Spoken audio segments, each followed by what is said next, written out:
Tập 34.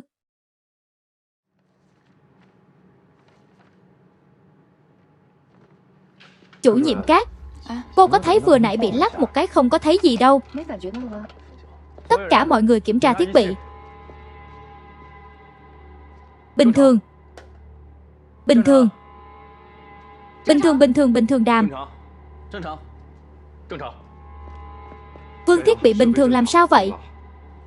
Không sao, cảm giác vừa nãy bị lắc một cái. Không biết có phải là tôi ảo giác. Không có phải, bỏ đồng đại hoa bên cạnh đang gây nổ phá vỡ không? Tôi sẽ cử ngươi đi kiểm tra được.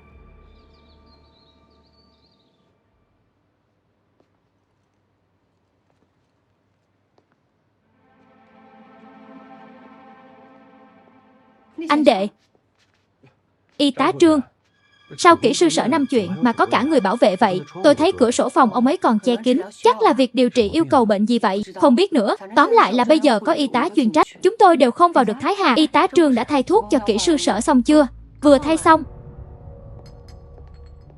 Tôi đi làm đây.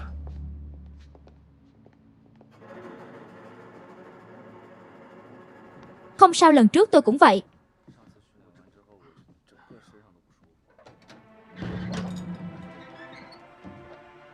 Cô có thể nhìn thấy một cái giá 3 chân ở khoang này. Tôi đã lắp đặt một cái chốt vào đây. Đồ cô cần đều ở bên trong.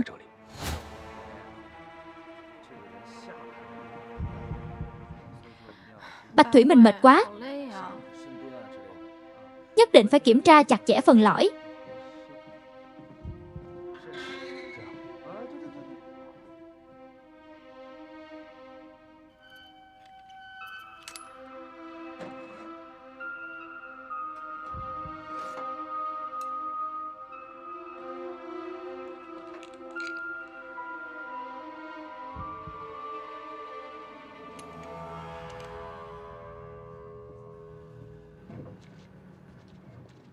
Anh xem chỉ số của con số này và kết luận.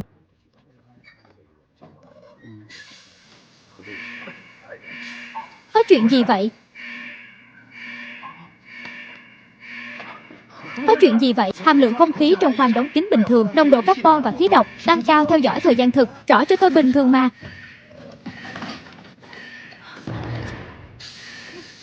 Chỗ này cháy rồi. Nhân viên ứng phó khẩn cấp lập tức xả nước vào khoang chuyển tiếp rõ. Không thể dùng mịch cứu hỏa. Nếu không, không khí sẽ bị ô nhiễm nghiêm trọng. Chúng ta phải dội nước. Đi lấy nước, đi lấy nước. Lấy nước mau, lấy nước, lấy nước.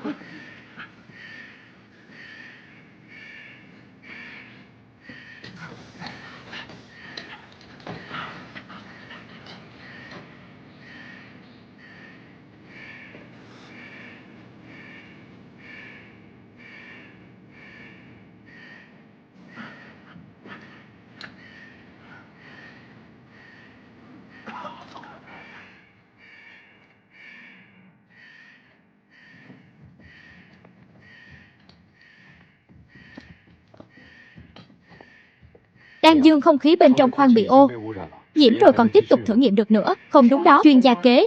Hàm lượng không khí như thế này sẽ gây tác hại rất lớn đến hệ hô hấp của con người. Sao lại bị cháy chứ?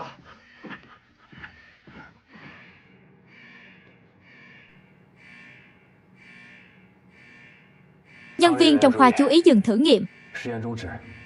Nhân viên trong khoa chú ý. Toàn bộ nhân viên lùi về khoang chuyển tiếp. Toàn bộ nhân viên lùi về khoang chuyển tiếp. Sau khi không khí được lọc sạch, thử nghiệm sẽ bắt đầu lại. Đàn dương, tuyệt đối không thể dừng thử nghiệm giữa chừng. Trong tàu ngầm sẽ xảy ra những tình huống bất ngờ tương tự. Tôi đề nghị tiếp tục thử nghiệm. Tôi không thể lấy mạng sống của mọi người ra để mạo hiểm. Chúng tôi nhất định có thể kiên trì đến cùng. Tập văn đàn dương, xin hãy tin chúng tôi.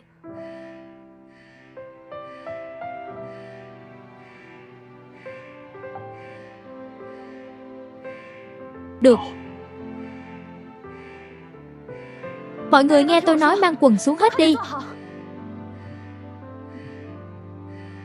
Tiểu Thương, điều chỉnh hệ thống lọc không khí đến mức tối đa.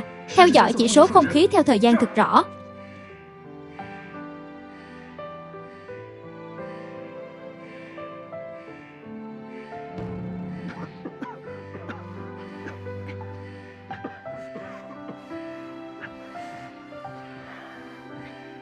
Tôi cảm thấy mùi trên người tôi cứ như là dưa chua lên men vậy.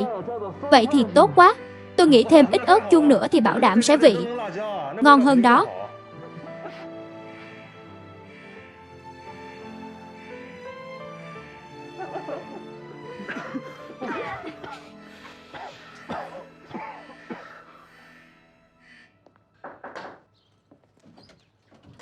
Giám đốc Hàng lão Hạ. Kỹ sư Sở thử nghiệm sao rồi? Vật liệu cách âm ở khu vực trong khoang thế kiệm bỗng dưng bị cháy. Bị cháy dập lửa rồi. Nhưng không khí trong khoang đã bị ô nhiễm. Kế Đan Dương Tạp Văn và mọi người vẫn quyết định tiếp tục tiến hành thử nghiệm. Tất cả dữ liệu đều chính xác mà. Sao lại bị cháy được chứ? Tổ đảm bảo kỹ thuật cũng đã kiểm tra nhiều lần. Trước khi thử nghiệm, không nên bị cháy mới đúng. Nếu tiếp tục thử nghiệm thì hệ thống điều chỉnh lọc không khí khép kín do tôi tự thiết kế sẽ trải qua một thử thách khắc nghiệt.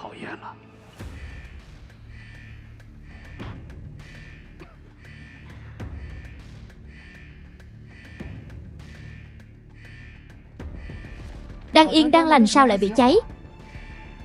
Liệu có phải có liên quan đến thiết nghiệm nhiệt độ cao không? Nhiệt độ trong khoang chỉ khoảng 45 độ.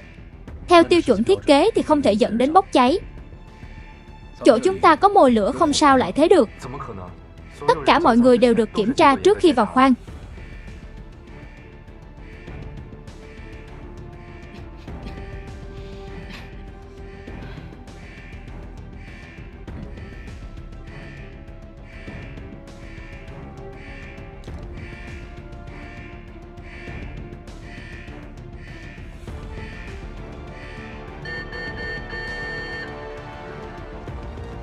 Chuyện gì thế?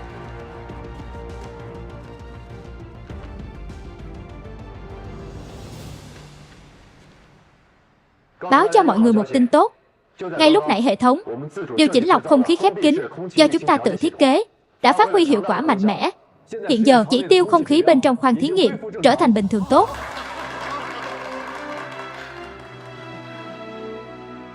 Tốt quá rồi Bạch Thủy, tốt quá rồi, tuyệt thật.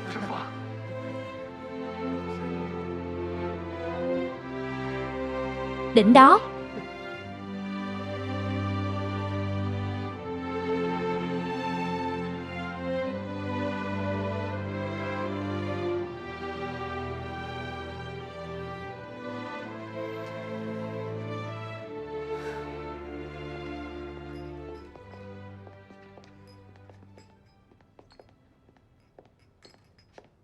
Anh Lệ, đã lấy thuốc cho phòng bệnh xong chưa? Không thay cha truyền dịch. Anh Lệ, y tá Trương, phiền cô làm thủ tục xuất viện giúp tôi với. Anh Lệ định xuất viện, cũng đỡ chiều rồi mà. Sau này có thời gian thì đến công trường Đông Phương của chúng tôi chơi, hái ít rau tươi được.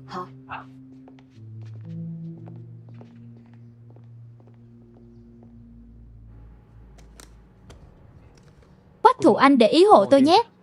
Tôi đi kiểm tra thiết bị phụ trợ được không thành vấn đề. Thông qua giám định xét nghiệm của chuyên gia ở tỉnh, trong thuốc mà hôm đó kỹ sư Sở uống có một loại virus hiếm. Cái gì? Thử nghiệm hiện đang ở giai đoạn chạy rút cuối cùng. Chúng ta phải kiểm tra ngay. Không được gây trở ngại cho việc tiến hành thử nghiệm thông thường rõ.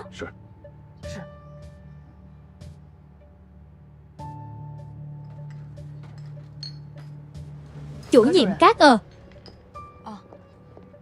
Chủ nhiệm Cát, công an Trần Công An Bàn vừa hay hỏi cô chút chuyện.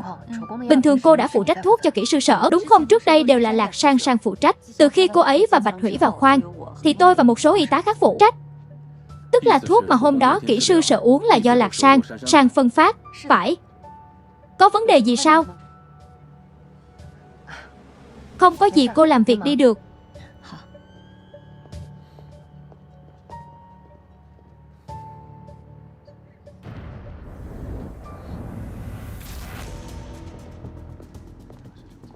Sao lại rung vậy? Có phải là thiết bị có vấn đề không? Chắc không đâu, xảy ra mấy lần rồi. Giờ này hẳn là mỏ đồng Đại Hoa do nổ để phá vỡ nên mới gây rung lắc. Chúng tôi nắm rõ lịch phá đổ hàng ngày đó. Sóng địa chấn do mỏ đồng Hoa nổ mình mà có thể gây đến đây sao? Đội trưởng, để tôi đi xem thử được.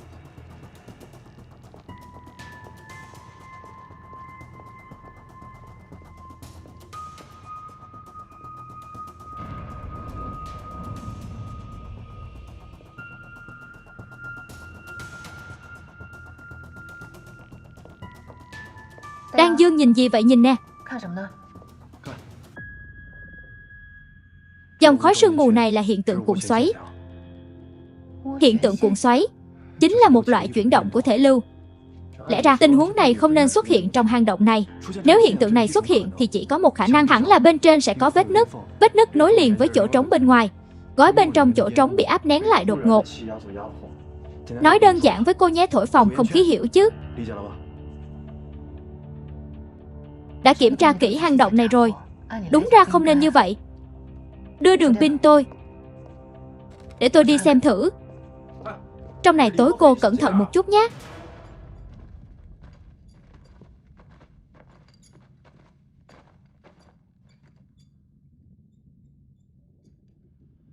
Mặt tường bê tông. Anh ở ngay bức tường này hả?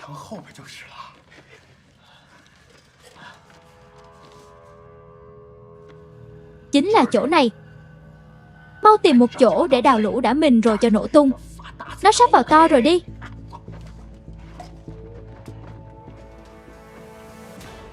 Các đồng chí thử nghiệm khoan đóng kín đã đến giai đoạn thành công cuối cùng. Chúng ta phải chạy đua với thời gian. Hiện giờ hãy tập trung vào toàn bộ lực lượng công an có thể huy động ở sườn Nam Tiểu Hậu Sơn. Dùng thời gian ngắn nhất để tìm ra cửa hang và loại bỏ mối nguy hiểm tiềm ẩn đáng ngờ. Lập tức chấp hành. Rõ. Chú ý an toàn. Đường trơn lắm anh em, chỗ chúng ta vừa mua xong. Xung quanh có rắn nhiều nhện độc, đều phải cẩn thận nhé. Trên núi không có hang động đâu. Thường thì hang động sẽ ở khúc lưng chừng núi hoặc dưới chân núi. Được. Cảm ơn bác. Không có gì vậy, các anh chú ý an toàn nhé. Cảm ơn. Được.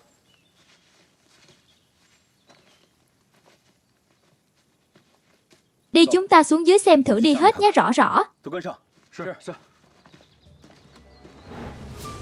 Từ từ thôi nào, đi theo. Từ từ thôi, khu này có mấy hầm trú ẩn từ hồi đánh trận sau này. Nhà nước xử lý hết rồi. Bây giờ còn 1-2 cái nữa, nhưng cũng bị bỏ hoang hết rồi.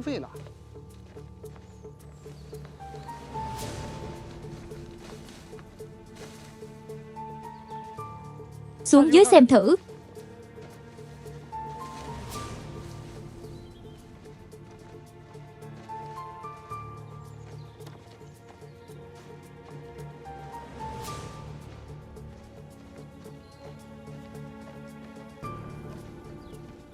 Nào, sang bên kia xem thử.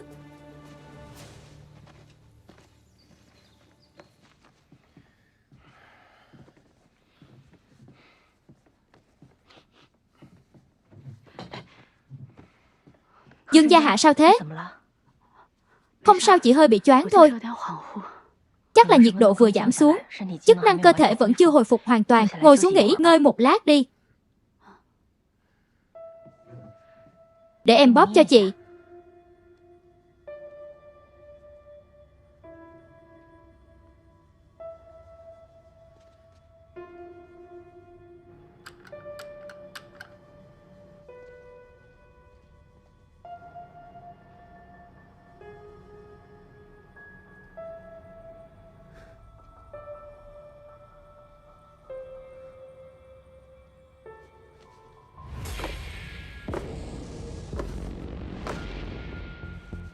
Lão Chu, lát nữa anh làm gọi nổ dài ra một chút nhé. Được.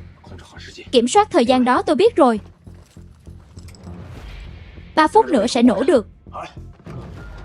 Dùng hết thuốc nổ rồi. Chắc không thể nào nổ sập chỗ này rồi chôn cả. Chúng ta ở trong đây luôn chứ? Yên tâm, sẽ không như vậy đâu. Lát nữa chúng ta sẽ ra chỗ quẹo ở cửa. Chỗ đó an toàn, vậy thì tốt. Sau khi nổ chúng ta nằm trên đống vàng mà ngủ. Đi.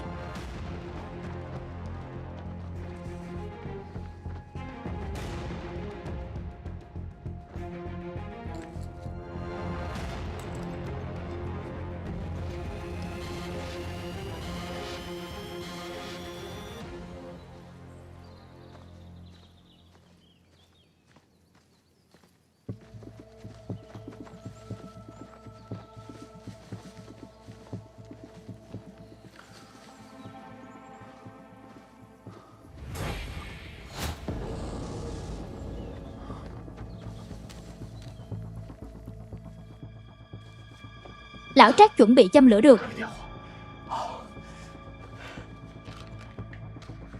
Chuẩn bị.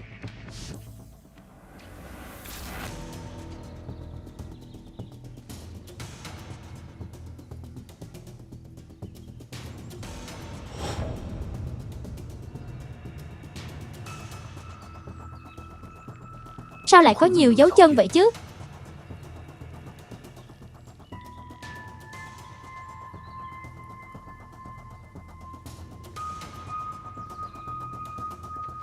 Đi vào trong xem thử rõ.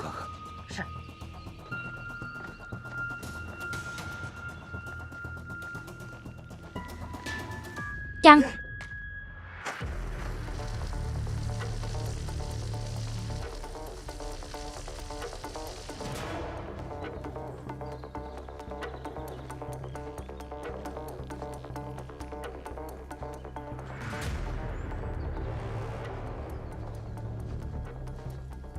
Hẳn là chỗ này rồi.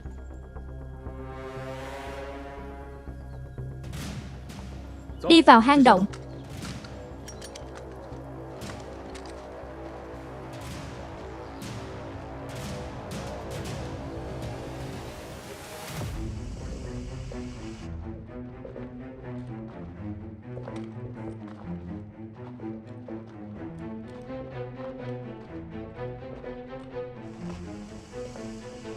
Tắt đèn pin đi.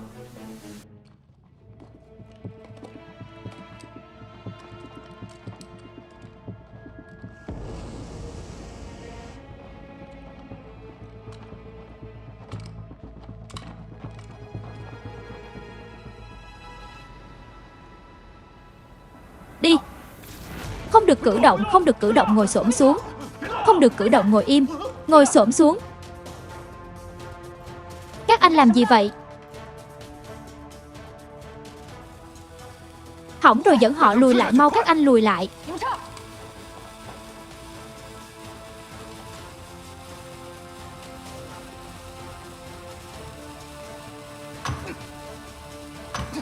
Tránh ra để tôi.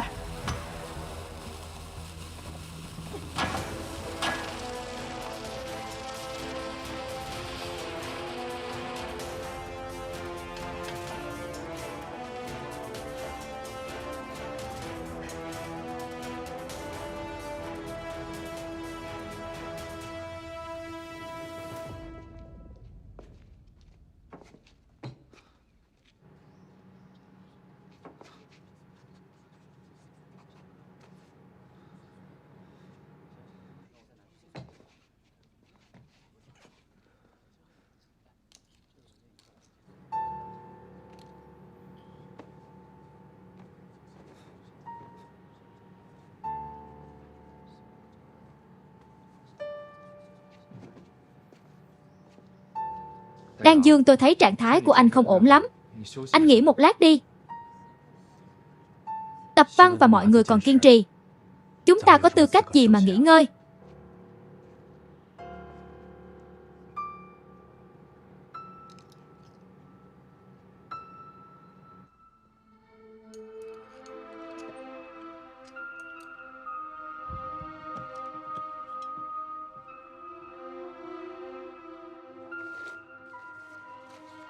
Nè chị nhìn đi. Sau khi vào khoang chị sẽ thấy một cục thủy ngân.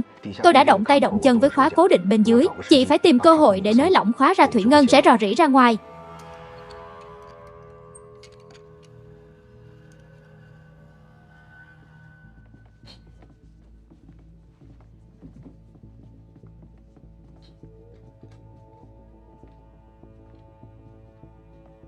Ghi gì vậy? Mình đang quan sát theo dõi thời gian thực.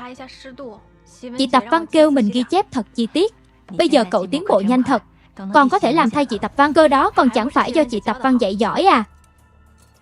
Vậy sau này mình cũng phải nhờ chị ấy dạy nhiều hơn. Mình phải ghi chép thật chi tiết, không thể xảy ra sơ sót nữa.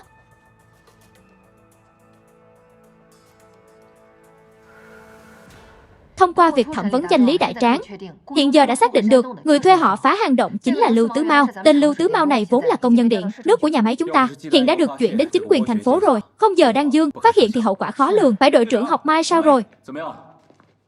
Vẫn để tên Lưu Chí Mau chạy mất rồi. Những thứ này được tìm thấy ở nhà hắn.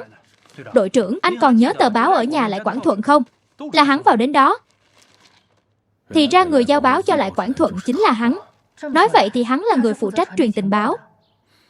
Có khi lần theo hắn có thể mò ra sói tuyết. Là ai còn nữa? Ở đây còn có một khuôn nhạc. Lại là khuôn nhạc. Tôi cũng khó hiểu. Nhìn tên Lưu Chí Mao này cũng không giống như người hiểu âm nhạc đến.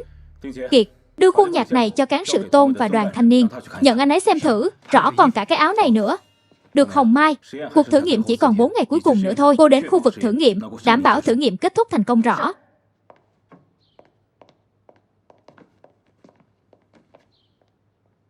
Đinh Kiệt, cậu nhìn cách may của chiếc áo này đi. Có thấy quen lắm không? Cách may của chiếc áo này giống hệt cách may của chiếc áo bị cháy một nửa. Một chiếc cúc là ngẫu nhiên, 2 chiếc cúc thì là chắc chắn, không phải là ngẫu nhiên nữa. Đinh Kiệt tiếp tục điều tra theo manh mối này rõ. Công an bàn.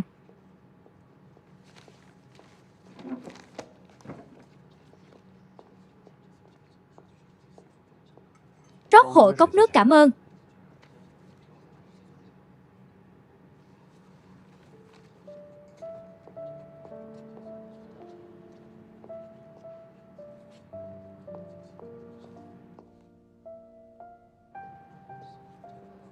Cảm ơn. Cảm ơn nhé. Hồng Mai, cô đến từ lúc nào vậy? Đến lâu rồi còn rót nước cho anh nữa đó. Mau làm việc đi được.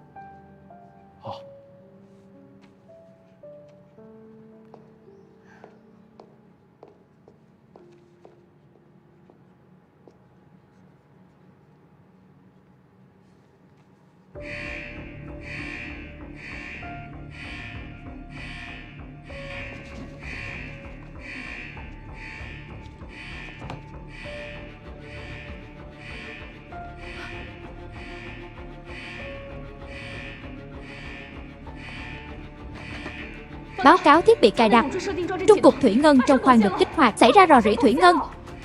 Ngăn cửa khoang lập tức theo dõi số liệu không khí. Tổng chỉ huy hàm lượng không khí giảm 5%. Tổng chỉ huy. Tập Văn lập tức đưa nhân viên thử nghiệm lui về khoang chuyển tiếp, đợi chỉ thị rõ. Tất cả mọi người lui về khoang chuyển tiếp. Mau sang đi thôi. Đi mau xử lý khẩn cấp đi.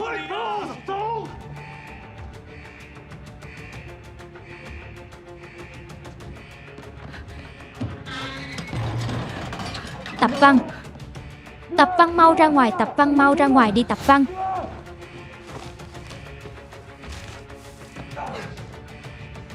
Rò rỉ thủy ngân tức là tiếng nghiệp khoan đóng kín, mà chúng ta kiên trì suốt 16 ngày, có thể sắp bẫy bại hoàn toàn rồi. Tập Văn bồi chương cho tôi vào đi bồi chương. Tập Văn mau ra ngoài đi Tập Văn, đây là mệnh lệnh.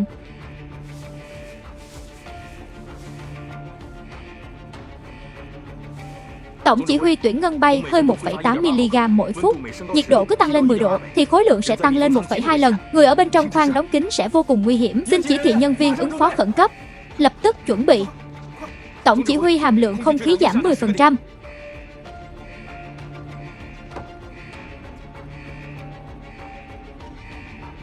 Tập Văn. Ngừng thử nghiệm. Đưa toàn bộ nhân viên thử nghiệm ra khỏi khoang thí nghiệm, lặp lại. Đưa toàn bộ nhân viên thử nghiệm ra khỏi khoang thử nghiệm ra ngoài, tức là toàn bộ thử nghiệm đều bẫy bại, tức là toàn bộ cô gái của chúng ta đều đổ sông đổ biển. Thử nghiệm bẫy bại có thể thử nghiệm lần 2, nhưng tôi tuyệt đối sẽ không lấy tính mạng của họ ra đua.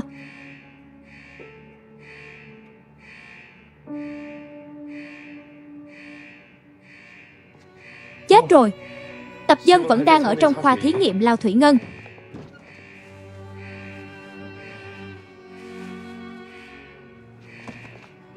Tạp Văn nghe thấy tôi nói thì ra ngoài ngay lập tức. Tạp Văn nghe thấy tôi nói thì ra ngoài ngay lập tức. Hạ Tạp Văn ra ngoài, đây là mệnh lệnh. Không được, nếu tôi ra ngoài vào lúc này thì mọi cố gắng của chúng ta sẽ đổ sông đổ biển. Thật mất.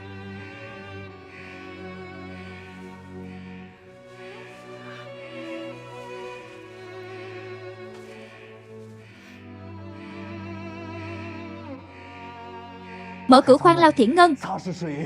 Chúng ta chỉ có 3 phút thôi. Sau 3 phút dù kết quả thế nào thì toàn bộ nhân viên cũng phải ra ngoài ngay. Anh là tổng chỉ huy nơi này, không thể không có anh. Để tôi đi.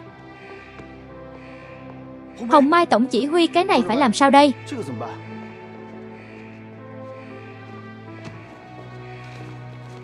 Đóng tuần hàng không khí. Tất cả mọi người lập tức hạ nhiệt độ, mở công tắc ứng phó khẩn cấp ở cửa hang.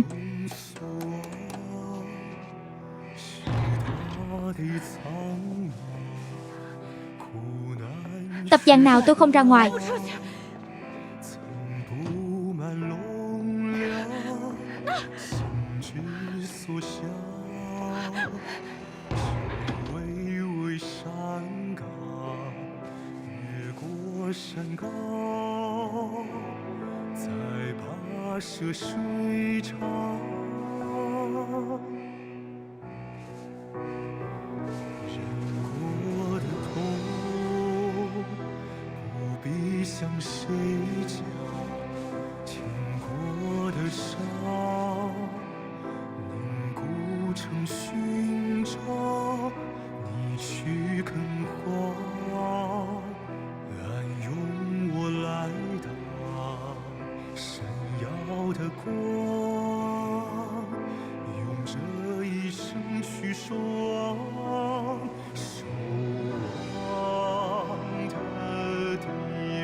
Trong Trung Siam Basin,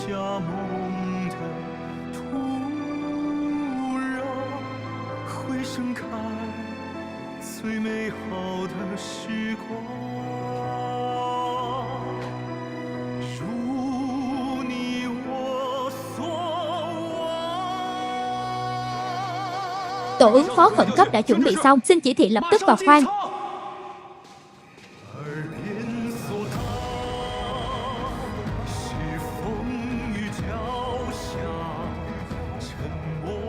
Đếm ngược 1 phút 30 giây, đếm ngược 1 phút 30 giây. Các bộ phận lưu ý, các bộ phận lưu ý, lập tức thực hiện phương án ứng phó cấp 6. Lập tức thực hiện phương án ứng phó cấp 6 rõ.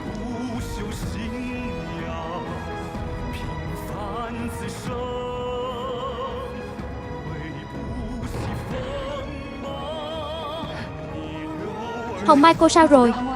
Công an bàn, bây giờ cô thấy sao rồi? Tôi không sao. Thử nghiệm phải khôi phục mau lên. Chuyên gia kế anh trông ở đây. Tôi đưa cô ấy đến bệnh viện được nào vất vả rồi. Đếm ngược còn 40 giây, đếm ngược còn 40 giây. Phải xử lý sạch sẽ trong vòng 40 giây. Thử nghiệm của chúng ta tuyệt đối không được bẫy bại.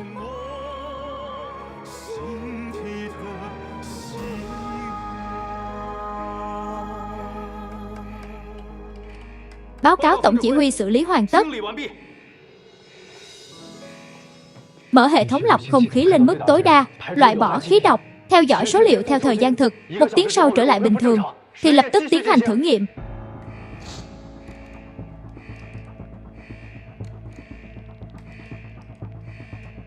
Hạ Tạp Văn bây giờ lập tức rời khỏi khoang thí nghiệm, đến bệnh viện và máy kiểm tra. Tôi không sao. Thử nghiệm đi đến giai đoạn cuối cùng rồi, tuyệt đối không thể bỏ giữa chừng. Anh là tổng chỉ huy, không cần lo cho tôi. Nếu cơ thể có thấy khó chịu ở đâu thì báo cáo tôi ngay lập tức, tôi biết rồi. Bây giờ chị có cảm giác gì không? Không sao, chị chỉ hơi chóng mặt thôi, không sao. Báo cáo tổng chỉ huy điều tra rõ ràng rồi. Đinh ốc bịch kính cục thủy ngân bị hỏng. Đinh ốc bị lỏng phải. Đinh ốc Đồng Vân gọi Lạc Sang Sang ra ngoài hỏi chuyện. Rõ.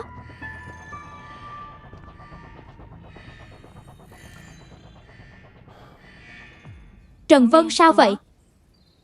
Anh hỏi em thuốc, em đưa cho kỹ sư sử có vấn đề gì không? Thuốc hả? Em mang thuốc từ bệnh viện đến đây mà. Sao vậy, có vấn đề gì hả? Sang Sang, chúng tôi cần khám xét cơ thể của cô, mong cô phối hợp.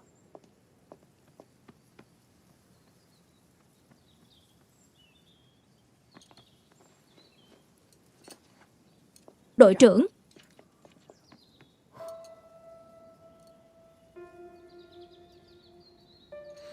Thế này là thế nào? Đây không phải đồ của tôi, rất xin lỗi. Chúng tôi cần đưa cô về để thẩm vấn. Tiểu Phương đưa cô ấy đi thay đồ rõ.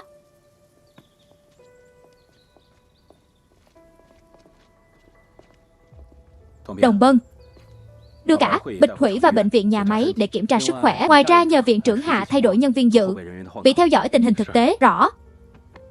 Đi đi.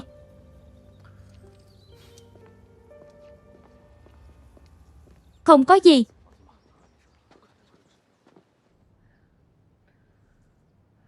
Có nặng lắm đâu. Sao lại quấy rầy cả bác sĩ Bạch chứ? Cô bị ngộ độc tiểu ngân đó. Tôi phải mời bác sĩ Bạch đến đây khám cho cô chứ.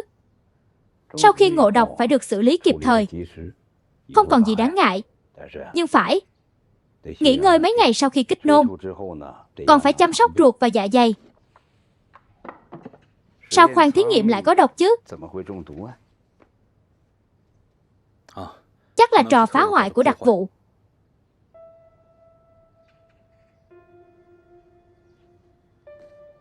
Tiểu Hủy không sao chứ, yên tâm đi, họ rất an toàn.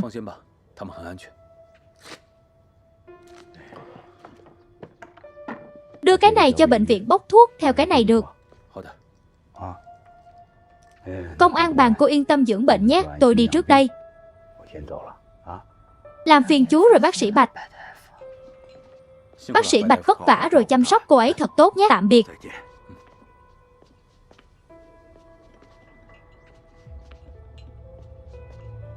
Bác sĩ Bạch nghe thấy đặc vụ hơi bất thường. Cô cũng nhìn ra à?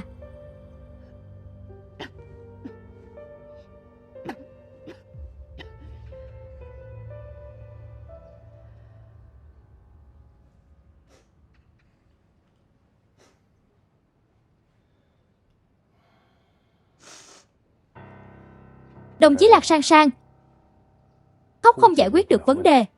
Rốt cuộc cái cờ lê có phải là của cô không? Không phải của tôi thật mà. Sao tôi lại mang thứ này vào trong chứ? Cô biết rõ tầm quan trọng của thử nghiệm. Dù rò rỉ thủy cân là thế nào, không phải cờ lê của cô. Tại sao nó lại tự dưng xuất hiện trên người của cô? Tôi không biết, tôi căn bản chưa từng nhìn thấy nó. Tôi còn chẳng biết tại sao nó lại ở trong túi của tôi.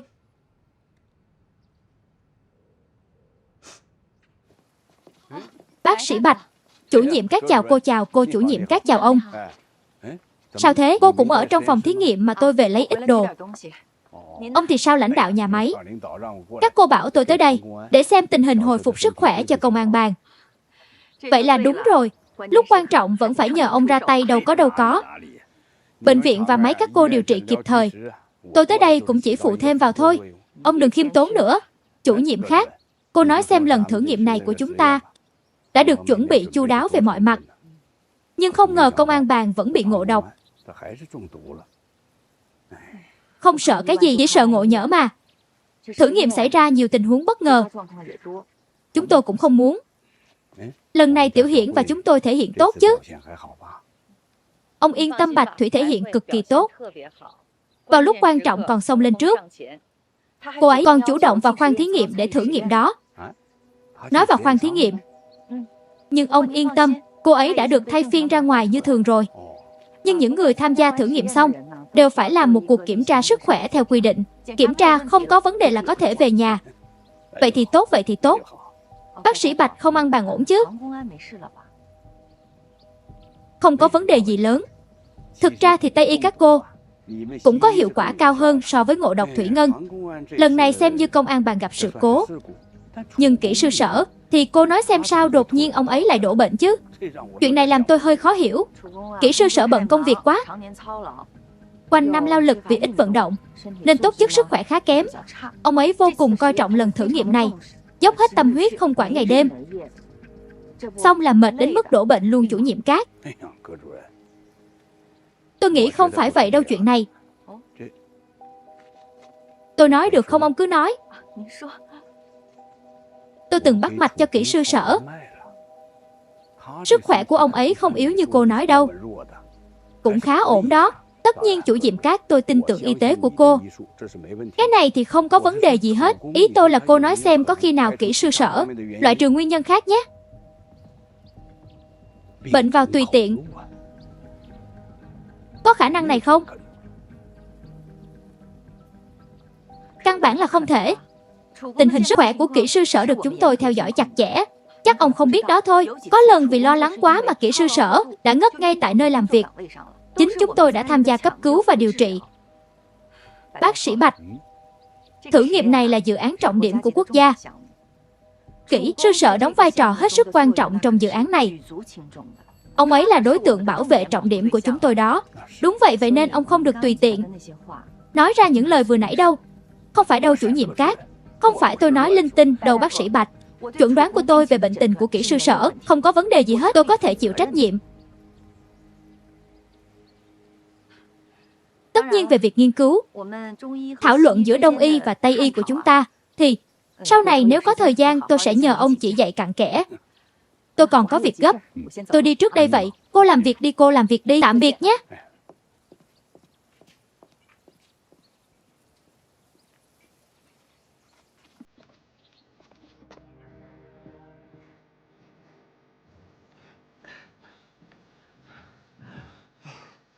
Rốt cuộc chúng ta còn phải ở đây bao lâu nữa? Đừng căng thẳng, đừng tính toán những thứ này. Càng tính thời gian thì thời gian sẽ trôi càng chậm. Đừng có giảng thuyết tương đối gì với tôi nữa.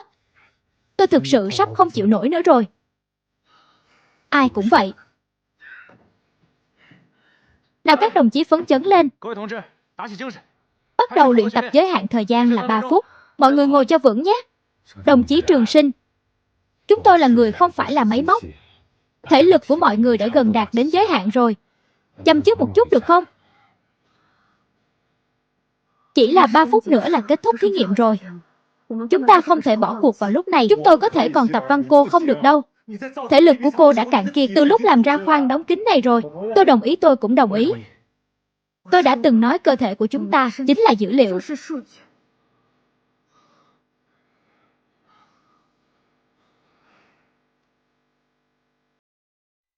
Tiếp tục đi.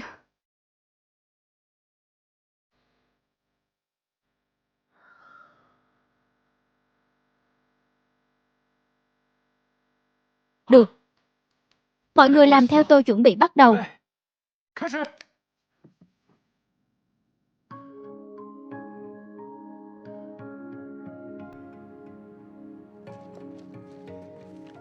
Đã đến lúc này rồi. Tôi thực sự rất lo mấy người trong đó họ sẽ gục. Bây giờ chỉ có kiên trì. Không có cách nào khác nữa.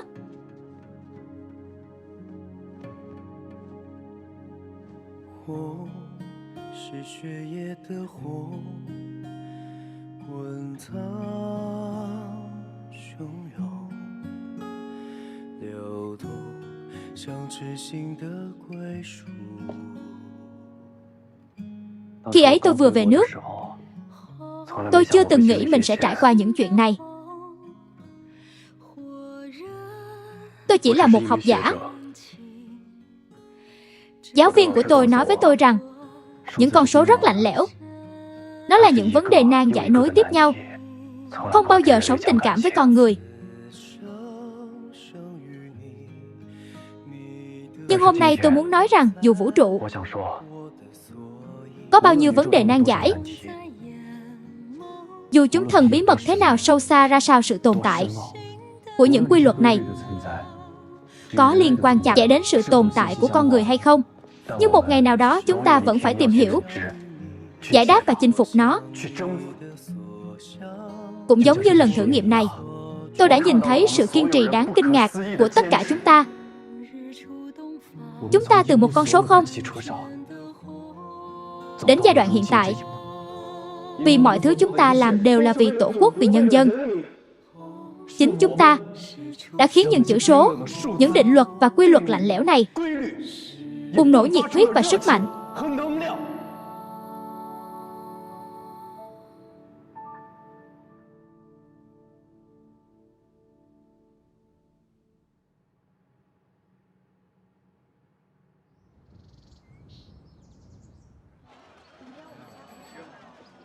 Chính là tiệm may ở phía trước được. Tay nghề của chủ tiệm tốt lắm. Có rất nhiều người đến tiệm của họ để may quần áo. Anh xem đi kia kìa, chính là tiệm của họ. Họ may cúc y như vậy luôn. Được, cảm ơn đồng chí nhé, không có gì.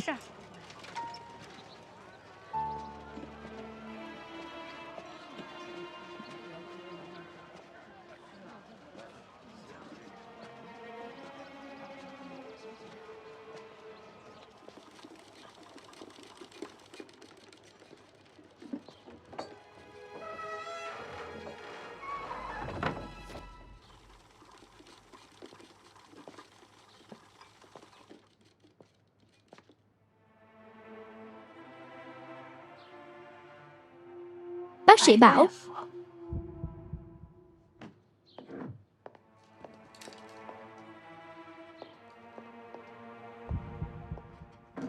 sao ông dám đến đây tìm tôi?